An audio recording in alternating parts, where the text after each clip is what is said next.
The morning of September 8, 2022, started like any other Thursday in Britain.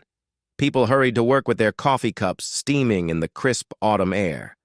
Children walked to school with backpacks bouncing on their shoulders. Nobody could have imagined that by evening, millions would be crying together, united in grief that would shake the very foundations of the nation. At Balmoral Castle in Scotland, Queen Elizabeth II had been resting peacefully. The 96-year-old monarch had dedicated her entire life to serving the British people for over 70 years. She had seen the country through wars, celebrations, scandals, and triumphs. Through it all, she remained the steady, unchanging presence that people could count on. But that Thursday afternoon, everything changed forever. The news broke quietly at first. Palace officials released a simple statement saying the Queen was under medical supervision. Within hours, the world held its breath as reports grew more serious. Family members began rushing to Balmoral. Prince Charles, who would soon become King Charles III, was already there.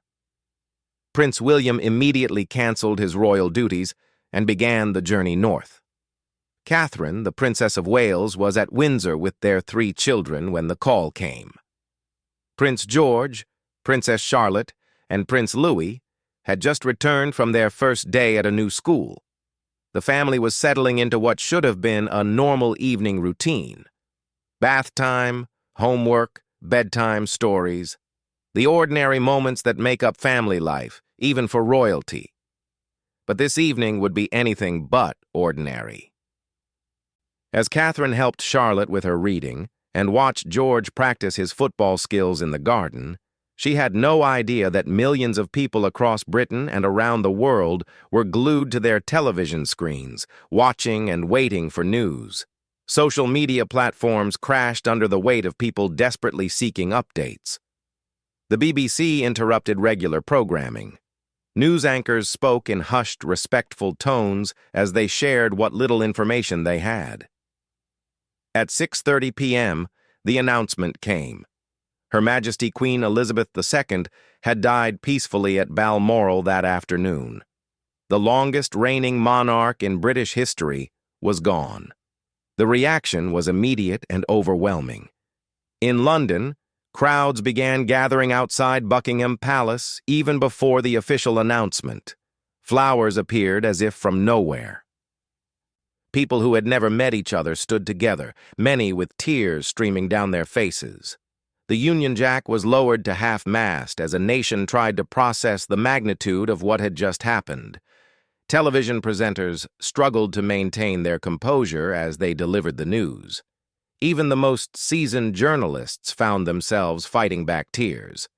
This was not just the death of a monarch. It was the end of an era. For most people alive, the Queen had been the only monarch they had ever known. In homes across Britain, families gathered around their televisions. Grandparents who remembered the Queen's coronation in 1953 sat beside grandchildren who had grown up seeing her face on coins and stamps. The Queen had been a constant in their lives, a symbol of stability in an ever-changing world. At Windsor Castle, Catherine faced an impossible situation. How do you tell 3 young children that their great-grandmother, whom they called Gan, has died? How do you explain that their father has just become the heir to the throne? How do you help them understand that their lives will never be quite the same?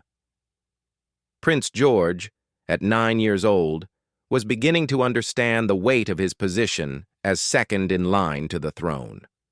Princess Charlotte, 7, had always been particularly close to her great-grandmother. And little Prince Louis, just 4 years old, still saw royal duties as exciting adventures rather than serious responsibilities. Catherine knelt down to their level, her voice gentle but steady as she explained what had happened. The children's reactions were heartbreakingly normal. Tears, confusion, questions that had no easy answers. In that moment, they were not future kings and princesses. They were simply children who had lost someone they loved. Meanwhile, Prince William was making the difficult journey from Balmoral back to Windsor. As the new heir to the throne, he had responsibilities that would begin immediately. But first he needed to be with his family. He needed to hold his children and grieve with his wife. The drive through the Scottish countryside gave him time to think about what lay ahead. His father was now King Charles III. William himself was now the Prince of Wales, a title that carried enormous responsibility. His children would grow up knowing that one day George would be king. Everything had changed in the space of a few hours. As news of the Queen's death spread around the world, tributes began pouring in from leaders and ordinary people alike. President Biden spoke of her steadfast devotion to duty.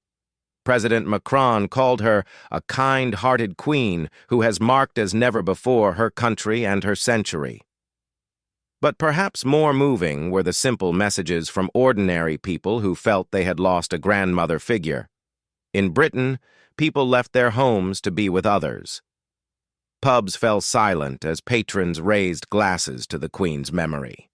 Churches opened their doors for anyone seeking comfort. The British stiff upper lip seemed to crumble as a nation grieved together. Social media filled with photos and memories. People shared stories of meeting the Queen, of seeing her wave from a car window, of watching her Christmas broadcasts with their families.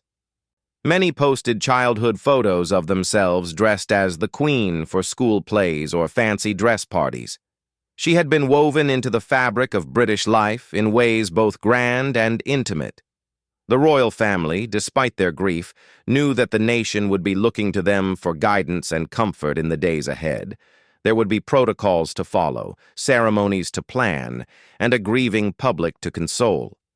But on that first night, they were simply a family in mourning. Catherine understood that her role as the Princess of Wales would now take on new dimensions. She would need to support her husband as he prepared for his future as king. She would need to help her children navigate their changing roles. And she would need to be a source of strength for a nation that was struggling to imagine life without the Queen. As the sun set on that September evening, Britain faced its first night without Queen Elizabeth II in over 70 years. The woman who had promised on her 21st birthday that she would serve for her whole life had kept that promise until the very end. Now it was up to the next generation to carry that legacy forward. The coming days would test the royal family's ability to lead a nation through grief. They would need to balance their private sorrow with their public duties. They would need to show strength while also showing that they shared the nation's pain. Nobody knew it yet. But Prince William and Catherine were about to make a gesture that would touch millions of hearts and remind the world why the monarchy still mattered to so many people. A simple act of kindness that would show that behind the titles and traditions, they were parents who understood love, loss, and the healing power of human connection. The morning after Queen Elizabeth II's death brought no relief from the overwhelming sadness that had settled over Britain like a heavy blanket. If anything, waking up to a world without the Queen felt even more surreal than the shock of the previous evening. The sun rose on a changed nation, one that was struggling to find its footing in unfamiliar territory. Outside Buckingham Palace, the scene was unlike anything London had ever witnessed. What had started as a small gathering of mourners the night before had grown into a sea of humanity. Thousands of people stood in quiet groups, many still arriving with flowers, cards, and personal mementos. The famous black railings of the palace were completely hidden behind mountains of floral tributes. But it was not just the quantity of flowers that was remarkable. It was the personal nature of the tributes. Hand-drawn pictures from children showed the Queen with her beloved corgis. Elderly women left photos of themselves meeting the Queen decades earlier. Military veterans placed their medals alongside heartfelt letters thanking her for her service. Paddington Bear toys appeared everywhere, a touching reference to the Queen's recent comedy sketch with the famous bear for her Platinum Jubilee. The queue to pay respects stretched for miles through London's streets. People waited patiently for hours, many bringing camping chairs and thermoses of tea. Strangers shared food and stories, united in their grief and their desire to be part of this historic moment. The atmosphere was one of profound sadness, mixed with a peculiarly British determination to do things properly, just as the Queen would have wanted. At Windsor Castle, the Wales family was experiencing their own quiet devastation. The children had woken up hoping that perhaps the previous day had been a terrible dream. When reality set in, Princess Charlotte spent much of the morning crying softly while clinging to her mother. Prince George asked serious questions about what would happen next, his young mind trying to process the enormity of the changes ahead. Little Prince Louis seemed confused by the sad atmosphere, occasionally asking when they could visit Gangan again. Prince William had barely slept. The weight of his new responsibilities pressed down on him as he tried to balance his roles as a grieving grandson, a future king, and a father whose children needed comfort. He found himself thinking about all the conversations he would never have with his grandmother, all the wisdom she would never be able to share with his children. Catherine watched her husband struggle with a pain that went beyond personal loss. She could see him grappling with the knowledge that his carefree days were truly over. From now on, every public appearance would be scrutinized. Every word would be analyzed. The informal, relaxed approach to royal duties that he and Catherine had cultivated would need to mature quickly into something more befitting their elevated positions. The practical demands were relentless. Palace staff briefed William on the complex protocols that would govern the coming days. There would be the lying in state, the state funeral, countless meetings with government officials and foreign dignitaries. The Queen's death had triggered a carefully choreographed series of events that had been planned for decades, known as Operation London Bridge. But even as the machinery of state swung into action, the human cost of loss remained at the center of everything. Television coverage showed people around the world struggling to express their feelings about the Queen's death. In Canada, Indigenous leaders spoke of her role in reconciliation efforts. In Australia, Republicans and monarchists alike acknowledged her decades of dedicated service. In countries across the Commonwealth, flags flew at half-mast, as millions mourned a figure who had been a constant presence in their lives. Back in Britain, the media was trying to capture the scale of the nation's grief while maintaining the respectful tone that the moment demanded. Interviews with ordinary people revealed the depth of personal connection many felt to the Queen. A taxi driver in Manchester spoke of how his late mother had always watched the Queen's Christmas speech. A teacher in Glasgow described how her pupils had spent the day making cards they wanted to send to the royal family. An elderly man in Brighton simply said, "She was like everyone's mum, wasn't she?" These stories began to reach the royal family through palace staff and media reports. William and Catherine were particularly moved by accounts of children across the country struggling to understand the loss. Schools reported teachers having difficulty explaining the Queen's death to pupils who had never known a world without her. It was during one of these conversations about how children were coping that Catherine had an idea. She had always been passionate about mental health and the importance of addressing children's emotional needs. She remembered her own children's confused questions and tear-filled conversations. If her own children, with all their privilege and support, were finding this difficult, how much harder must it be for children who had no one to explain what was happening? That afternoon, as William attended meetings about funeral arrangements, Catherine spent time researching how trauma and grief affect children. She spoke with child psychologists and education experts. What she learned reinforced her growing conviction that the royal family needed to do something specifically for the young people who were struggling with this loss. The experts explained that children often feel confused and powerless when faced with major events they cannot control. They need to feel heard and acknowledged. They need adults to validate their feelings and help them find constructive ways to express their grief. Catherine discussed her thoughts with William when he returned that evening. Exhausted from a day of difficult conversations about state ceremonies and constitutional changes, he initially seemed skeptical about adding more commitments to their already overwhelming schedule. But as Catherine described the reports of children's distress, something shifted in William's expression. She reminded him of how their own children had struggled that morning, how Charlotte had asked if it was okay to be sad about someone she only saw occasionally, but somehow loved deeply. The couple talked late into the night about their unique position. As parents themselves, they understood the challenges of explaining loss to children. As future monarchs, they had the platform to reach millions of young people who were experiencing their first real encounter with national grief. They began to formulate a plan that would be both deeply personal and publicly meaningful. It would need to acknowledge children's feelings while also teaching them about service, remembrance, and the importance of coming together during difficult times. The next morning brought news that the queue to see the Queen's coffin, which would lie in state at Westminster Hall, was expected to reach unprecedented lengths. Government officials were preparing for millions of people to descend on London in the coming days. The logistics were staggering, but the public response was even more overwhelming than anyone had anticipated. Catherine woke early and spent time watching news coverage of the continuing tributes.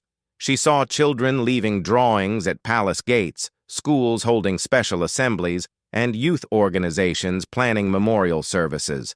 The sight of young people trying to process this historic moment crystallized her determination to find a way to reach out to them. She called several child development specialists and education leaders, explaining her idea and asking for their input. The response was enthusiastic. They agreed that hearing from the royal family directly would provide comfort and guidance to children across the nation and Commonwealth. But this would not be a formal royal statement read by palace officials. Catherine and William were planning something much more personal and powerful. They wanted to speak to children as parents, not just as royals. They wanted to share their own family's grief and show young people that it was natural and healthy to feel sad about losing someone important. The challenge was finding the right approach. The message needed to be authentic, but not overly emotional. It needed to be accessible to children of all ages, while also acknowledging the gravity of the moment. Most importantly, it needed to come from the heart. As plans developed, palace staff raised concerns about protocol and precedent. This kind of direct personal communication with the public was not typical royal behavior. There were questions about whether it was appropriate for the family to share their private grief so openly. But William and Catherine were convinced that extraordinary circumstances called for extraordinary responses. The Queen herself had always adapted to changing times while maintaining the monarchy's core values. Now, in the aftermath of her death, they felt called to show that same spirit of innovation and connection. The decision was made. They would create a message that would reach children where they were, acknowledging their confusion and sadness, while helping them understand the importance of what they were witnessing. It would be a gesture that honored the Queen's memory while also demonstrating the kind of monarchy William and Catherine hoped to build for the future. What they could not have anticipated was how profoundly this simple act of compassion would resonate far beyond their intended audience, touching hearts around the world and reminding everyone why kindness and empathy would always be more powerful than pomp and ceremony. The video began simply, with no grand palace backdrop or formal royal regalia. Instead, Prince William and Catherine sat together in a comfortable room at Windsor Castle, looking directly into the camera with expressions of gentle sincerity. There were no thrones, no crowns, no symbols of monarchy, except the quiet dignity they carried naturally. This was not the Prince and Princess of Wales speaking to their subjects. This was a mother and father speaking to children who were hurting. Catherine spoke first, her voice soft but clear. We know that many children across our country and around the world are feeling sad and confused right now. We want you to know that these feelings are completely normal and that you are not alone. William continued, his usually formal tone replaced by something much more personal. When someone we care about dies, even if we didn't see them very often, it can make us feel scared or worried. Great-Granny was very special to our family, just like your grandparents are special to you. What happened next was extraordinary in its simplicity. Catherine shared how their own children were coping with the loss, speaking about Charlotte's tears and George's serious questions. She explained that in their house, just like in houses across the nation, there had been difficult conversations and moments of sadness.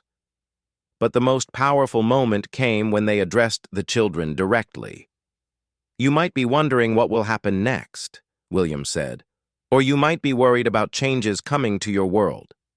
We want you to know that the love Great-Granny had for all of you will continue through the people who knew her and through the kindness you show to others."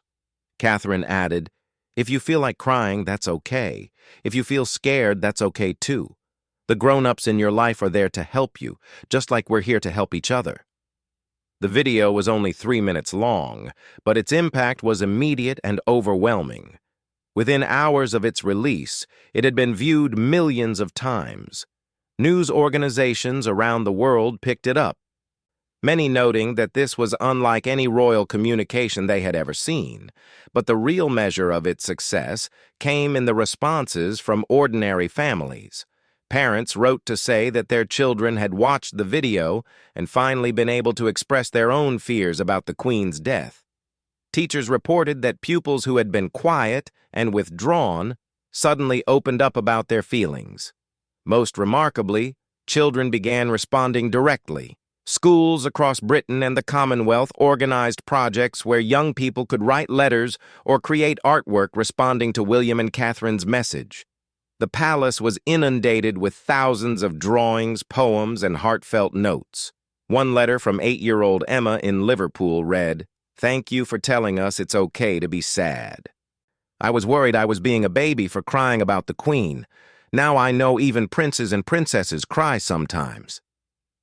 Another, from 12-year-old Marcus in Toronto, wrote, "My mom died last year, and I thought I was done being sad. But when the Queen died, I felt sad again and didn't know why. Your video helped me understand that it's okay to feel sad about different people at different times." The responses kept coming from around the world. Children from Australia to Canada to Jamaica sent messages of gratitude.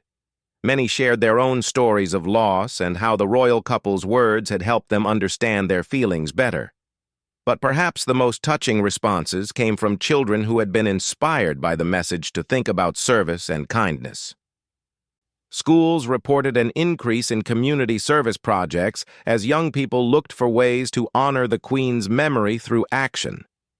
A group of students in Wales organized a campaign to visit elderly residents in local care homes, wanting to bring comfort to people who might be feeling lonely after the Queen's death. Children in Scotland raised money for charities that had been important to the Queen. In Northern Ireland, pupils from different community backgrounds came together to plant a memorial garden. The video's impact extended far beyond children. Adults around the world were moved by the genuine emotion and accessibility of William and Catherine's approach. Social media filled with comments from people saying they had never felt more connected to the royal family. "This is what modern monarchy looks like," wrote one Twitter user. "Real people showing real emotion and connecting with ordinary families." Mental health professionals praised the couple's approach to discussing grief with children. Dr. Sarah Mitchell, a child psychologist, told BBC News, "What William and Catherine did was provide a perfect example of how to talk to children about loss. They validated feelings, normalized sadness, and emphasized the importance of support networks." The video also marked a turning point in how the royal family communicated with the public. Gone was the formal distance that had traditionally characterized royal statements. In its place was a warmth and accessibility that felt appropriate for a new generation of royals. Foreign media took note of the change as well. American television networks devoted significant coverage to what they called the most human moment in royal history. French newspapers wrote about a royal revolution in communication style. Even traditionally, Republican media outlets acknowledged the power of the gesture. But the true testament to the video's success came in the days that followed, as Britain prepared for the Queen's state funeral. The atmosphere among the millions of people who traveled to London or lined the funeral route was different from what many had expected. Instead of the formal, distant grief that had characterized previous royal funerals, there was a warmth and sense of shared humanity. Families brought their children, many of whom had been inspired by William and Catherine's message, to participate in this historic moment rather than feel frightened by it. Along the funeral route, children held handmade signs with messages for the Queen and the royal family. "Thank you for being honest about feeling sad," read one sign held by a young girl in Windsor. "We love you, Prince William and Princess Catherine," declared another.